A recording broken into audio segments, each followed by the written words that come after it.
এই বাড়ির মালিক নয়ন, আমার কাজিন। ওর গাড়ি মানেই তো আমার গাড়ি, কিন্তু গাড়ি নেওয়ার ব্যাপারে তো স্যার কিছু বলেনি। এই, জি স্যার। আমার এত বলা লাগবে কেন? আমার নাম বলার সাথে সাথে তুমি তাকে গাড়ি দিয়ে দিতে। স্যার, এটা তো আপনি আগে কখনো জানাননি। তুই এখনো ওর সাথে নরম ভাবে কথা বলছিস? তুই কি জানিস ও আমাকে কতটা বেইজ্জতি করেছে? তোর জন্য আমার কাজিন অপমানিত হয়েছে। এরপর থেকে আমার নাম বলার পরেও যদি তুই গেট না খুলিস, তোর পিঠির চামড়া থাকবে না কিন্তু। নয়ন স্যার আমাদেরকে গাড়িটা নিয়ে যেতে বললো। ঠিক আছে, আসেন আমার সাথে। চলো। ভাই তাড়াতাড়ি করেন ভাই, একটু তাড়াতাড়ি করেন। দারোয়ান গেট খুলে ফেলেছে ভাই। দরজাটা খুলে না। এই এই তাড়াতাড়ি ঢোক, তাড়াতাড়ি ঢোক। ঠিক আছে ভাই, ঢুকছি। আসসালামু আলাইকুম স্যার। এই দারোয়ান, ড্রাইভারকে গাড়িটা বের করতে বলো। স্যার, হ্যাঁ, গাড়ি তো বলো। নিয়ে গেছে।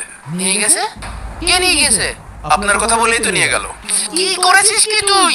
ওই গাড়ির মধ্যে আমার কোটি টাকার ফাইলপত্র ছিল। আমার গাড়িও গেল, ফাইলপত্রও গেল।